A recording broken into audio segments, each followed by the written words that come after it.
Bonjour les enfants. Alors aujourd'hui, on va voir une histoire qui est dans la Bible, bien sûr, dans l'Ancien Testament, dans 1 Samuel, à partir du chapitre 13 jusqu'au chapitre 15. Mais comme ça, vous pouvez déjà préparer vos Bibles. Mais avant cela, nous allons chanter ensemble avec quelques petits chants que vous allez voir sur la vidéo. Et avant tout ça, je voudrais qu'on prie ensemble. Vous êtes d'accord? Fermons les yeux. Seigneur Jésus, je te remercie pour ces moments qu'on peut passer ensemble. Je te demande de bénir chaque enfant qui regardera cette vidéo, que tu puisses parler à son cœur et que tu puisses nous bénir et m'aider à apporter cette leçon, Seigneur. Dans le nom de Jésus. Amen. À tout à l'heure. Chantez bien.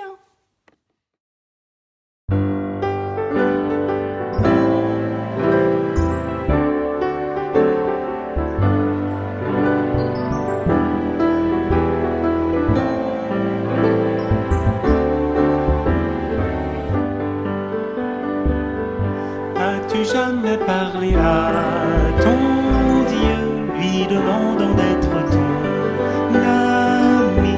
Prie au nom de Jésus, car Dieu répond aux prières. Lui as-tu raconté tes soucis? Il connaît tous tes petits ennuis. Sois certain qu'il écoute et qu'il répond aux prières.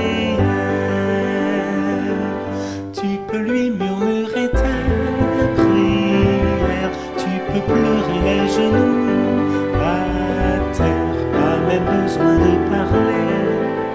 Il connaît tes pensées.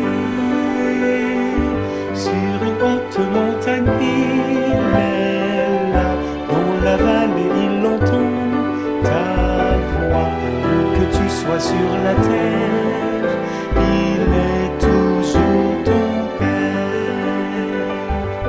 Dans sa parole trouve la vérité. Tu seras fort parce qu'il te connaît. Tu seras transformé car Dieu répond aux prières.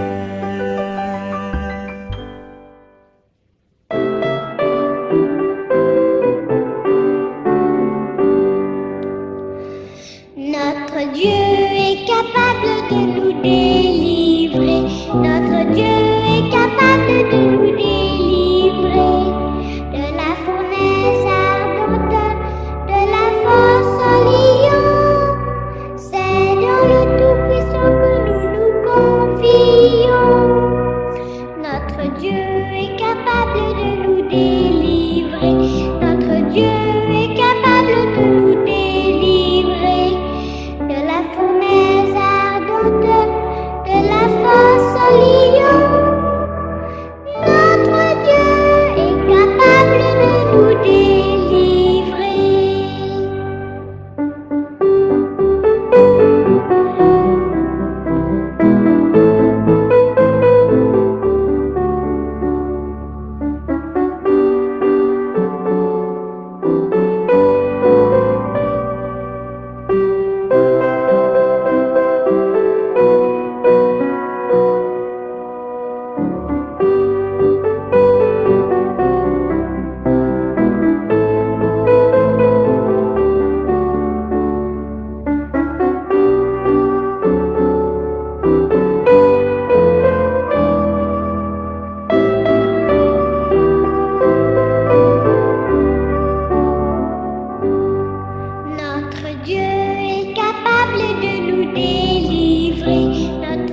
Quelquefois je ne sais pas pourquoi ça ne marche pas, malgré tous les efforts que je fais.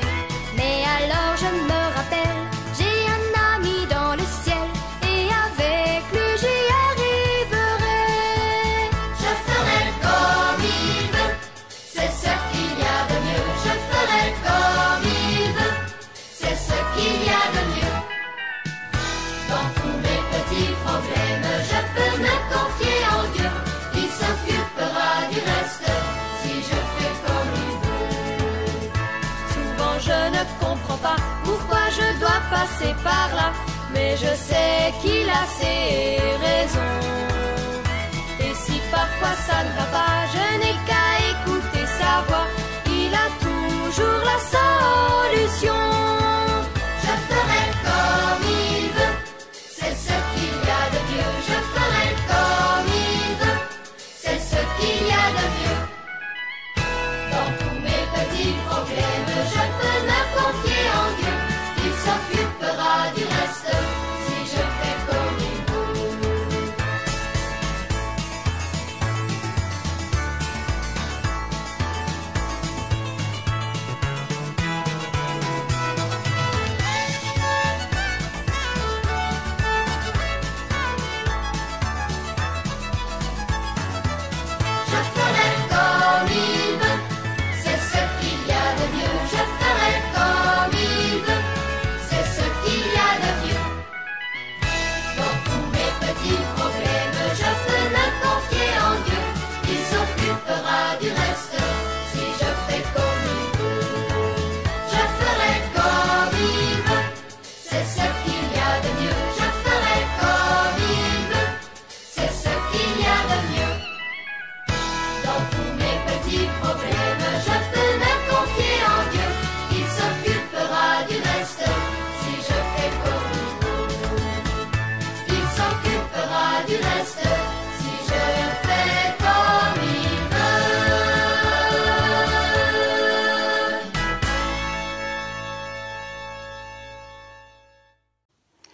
Voilà les enfants. Alors, après les chants, maintenant nous allons passer à l'histoire. Mais avant de parler de cette histoire, j'ai une petite devinette à vous faire avec un dessin qui correspond à des lettres. Donc, chaque dessin, donc ici je vais vous le montrer directement. Vous voyez ici un petit bonhomme qui est fait qu'avec des lettres. Donc, que ce soit la bouche, les yeux, le nez, les oreilles, les cheveux et le visage, tout est fait avec des lettres.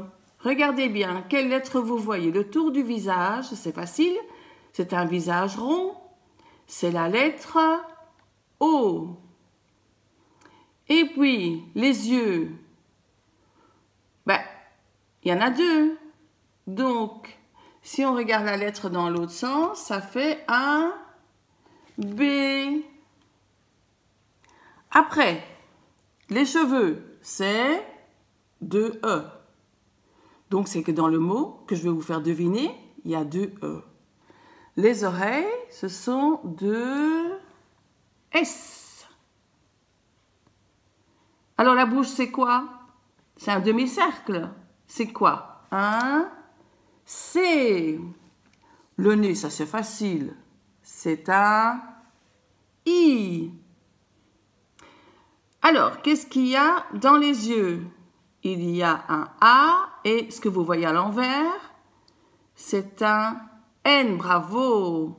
Alors, le mot est composé de toutes ces lettres. Donc, s'il y a deux E, ben, c'est parce qu'il y en a deux dans le mot. Il y a deux S, il y a un I.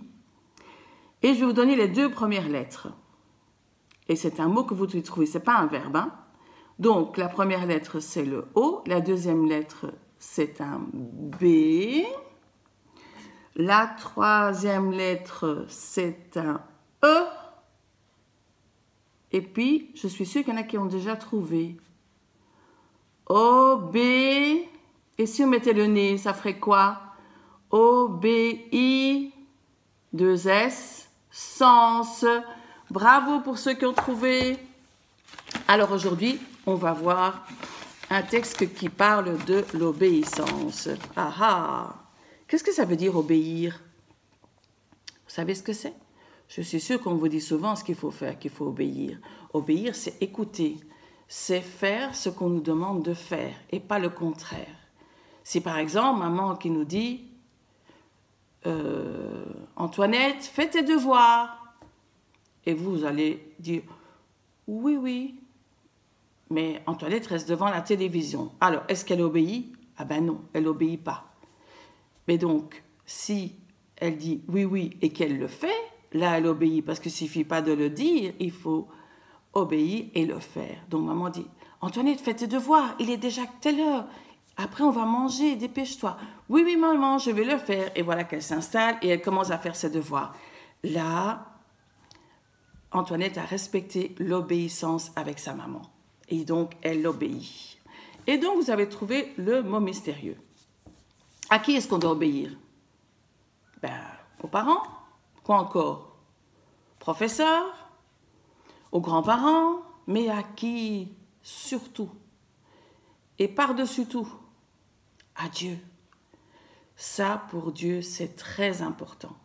On peut faire beaucoup de choses, mais obéir, pour lui, c'est le plus important. Et donc, vous allez trouver cette histoire dans 1 Samuel, comme je vous l'ai dit tout à l'heure, dans le chapitre 12 jusqu'au chapitre 15. Et donc, voilà que, vous avez vu avec Divine, que le peuple voulait un roi. Et enfin, ils ont eu un roi, et il s'appelle Saül. Le peuple voulait absolument un roi. Et ce roi, avec son armée, va devoir battre tous les autres qui ne sont pas les Israélites. Donc les Ammonites, les Amalécites, les Philistins. C'est tous des noms compliqués, ça. Hein? Et Saül était un roi très courageux. Il veut vraiment réussir dans tout ce que Dieu lui a demandé. Alors il n'hésite pas à se battre pour son peuple. Est-ce que toi aussi, tu veux toujours faire le bien autour de toi? Est-ce que tu obéis à Dieu? Est-ce que tu veux faire des belles choses pour Dieu? Chanter ses louanges, le prier, faire du bien à ton voisin, partager s'il est pauvre. Eh bien, Saül était un roi courageux, donc c'était le premier roi, puisque Israël avait demandé un roi. Et donc, il n'hésitait pas à se battre pour défendre son peuple. Mais voilà que bientôt, lui qui voulait faire des bonnes choses, a désobéi. Aïe, aïe, aïe, aïe, aïe, aïe, aïe. Il n'a pas été attentif à ce que Dieu lui a dit. Et donc, son principal souci, ce n'était pas de lui obéir de tout son cœur. Alors toi, ça t'arrive aussi peut-être de faire ça? Est-ce que toi, tu as vraiment le désir d'obéir de tout ton cœur à Dieu? Un jour, Samuel, donc, qui était un prophète, lui a parlé de la part de Dieu. Et c'était très précis. Donc, Saül doit se rendre dans une ville et, écoutez bien, ça c'est important parce que quand Dieu donne des détails, c'est qu'il y a des raisons. Il devait attendre 7 jours. Donc, il doit aller dans une ville et attendre 7 jours. Et Samuel lui dit, après je viendrai, je te rejoindrai et on offrira un sacrifice à Dieu avant que tu commences ta bataille. Et donc, tu dois attendre que je vienne. Tu vas dans cette ville, tu attends 7 jours, tu attends que je vienne, je ferai le sacrifice et puis seulement vous pourrez aller vous battre. Bon, ça lui a dit, ok. Il attend patiemment. 7 jours, c'est long quand on doit attendre. Hein. De jour en jour, il y a des soldats qui se découragent. Oh, moi j'en ai assez d'attendre. Hein. Oh, moi je m'en vais. Hein. Puis il y en a d'autres qui s'en vont. Et Saül, il commence à avoir peur. Il dit, mais si tous ceux-là, ils s'en vont, mais je vais me retrouver tout seul. Oh là là. Alors, le 7e jour, il ne peut plus attendre. Alors, qu'est-ce qu'il fait? Vous savez ce qu'il fait? Il fait quelque chose qu'il n'aurait pas dû faire. Regardez, je vais vous montrer. Si la vidéo veut bien. Regardez qu'est-ce qu'il prépare. Ça vous fait penser à quoi? Un sacrifice. Mais, qu'est-ce que Samuel lui a dit? Tu attends que je vienne et je ferai le sacrifice. Parce que personne d'autre qu'un prêtre pouvait faire le sacrifice. Donc, surtout pas un roi ne pouvait faire le sacrifice. Mais il n'a pas écouté. Il en avait assez d'attendre. Pourtant, on était le 7e jour.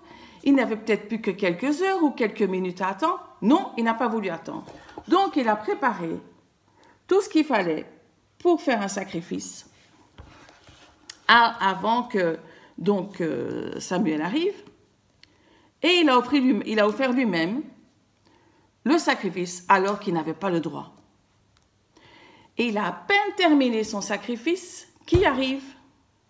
Samuel. Oh là là là là là là. Et lui, il ne s'inquiétait pas. Hein. Il dit, bon, Samuel est là, c'est bien, il va être content puisque j'ai fait le sacrifice. Mais il ne se rend même pas compte qu'il a fait des bêtises. C'est pas bien, hein, les enfants. Alors, Samuel lui dit, qu'est-ce que tu as fait? Oh là là, il est fâché. Qu'est-ce que tu as fait, Saül? Alors, on va lire ensemble. Je vais essayer de ne pas tout faire tomber. On va lire ensemble dans le chapitre 13. Donc, 1 Samuel 13. J'attends peut-être que vous preniez vos Bibles. Et si vous n'avez pas votre Bible à côté de vous, ce n'est pas grave. Mais donc, l'histoire vient bien de la Bible, de l'Ancien Testament. Et ici, on est dans 1 Samuel 13. Et on va lire à partir du verset 11 jusqu'au verset 13.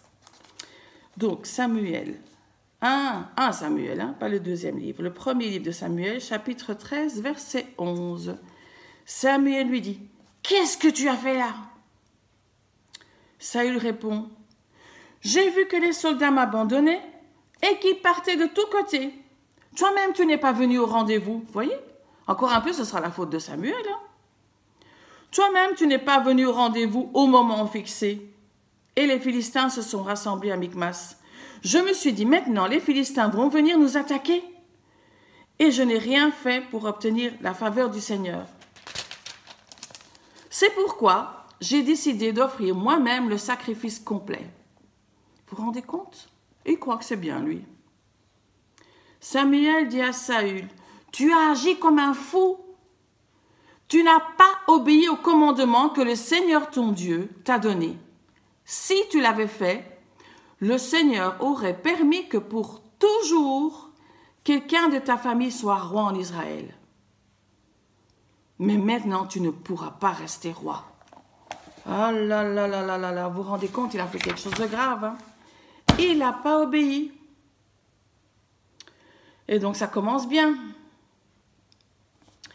Et puis, un jour, Dieu envoie Samuel vers Saül, parce qu'il avait un ordre précis, encore une fois, à lui transmettre. Il devait aller attaquer un peuple qui s'appelle les Amalécites. Et alors, Dieu avait bien précisé qu'il devait détruire tout le peuple, que ce soit les hommes, les femmes, les enfants et tous les animaux. Plus personne ne devait vivre. Et qu'est-ce qu'il a fait, Saül? Vous croyez qu'il a obéi? Eh bien non, encore une fois, il a désobéi. Donc tout ce peuple devait être éliminé parce qu'ils étaient vraiment ennemis d'Israël. Mais Samuel n'a pas tout à fait obéi. Ah oui, il a dit à Saül, il n'a pas tout à fait obéi. Il a obéi en partie. Donc pour lui, c'était bien s'il avait obéi en partie. Alors, il a tué le peuple, il a tué les hommes, les femmes, les enfants, sauf le roi des Amalécites. Et il a gardé les meilleurs animaux. Il dit comme ça, je pourrais les donner en sacrifice. Mais est-ce que c'est ça que Dieu lui a demandé, de garder des bons animaux pour les sacrifices? Si on lit bien, non, non, non, non. Donc vous voyez ça dans 1 Samuel 15, de 10 à 23. Et donc, non, non, non, non, ce n'est pas ça. On ne peut pas tout lire, mais on peut lire une partie. 1 Samuel 15, de 10 à 23. Alors, Samuel demande, mais j'entends quelque chose là, c'est quoi ce bruit? C'est quoi ça?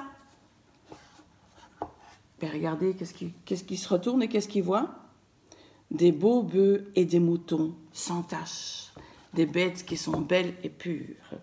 Mais qu'est-ce que j'entends là?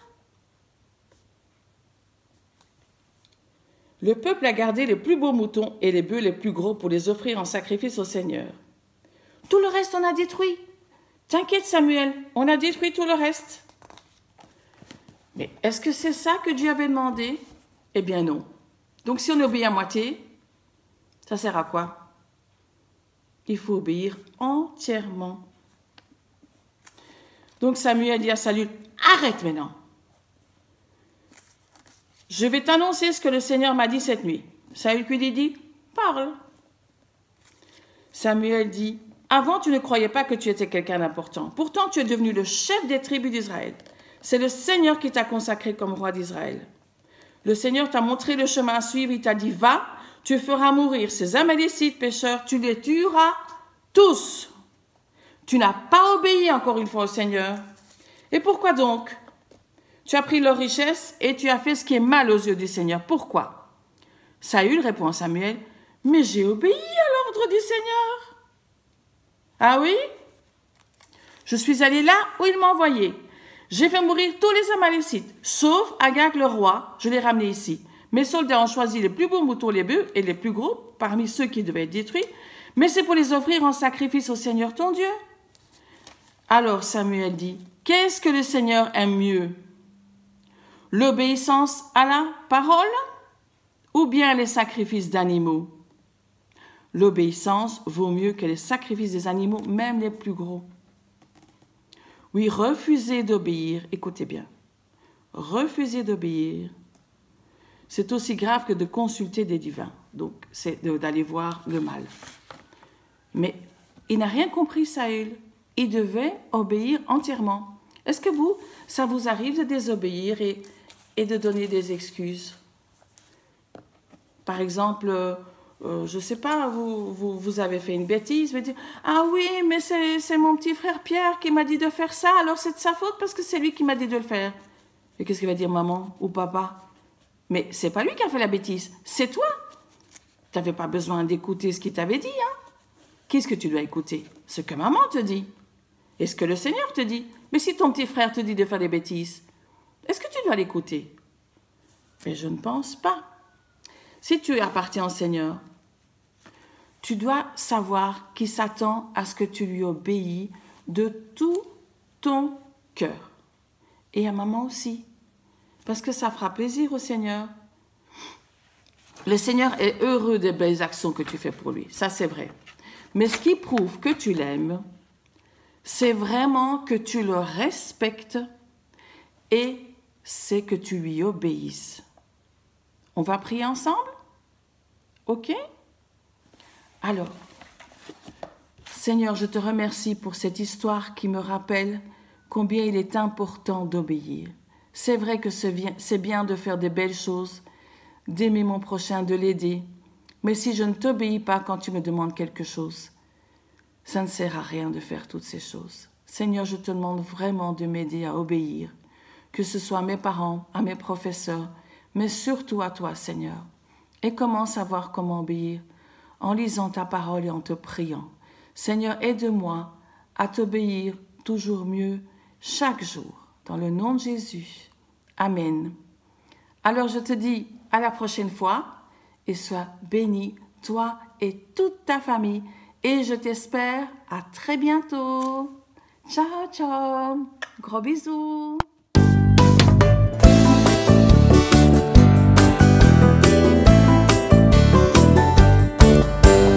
Alléluia, alléluia, alléluia.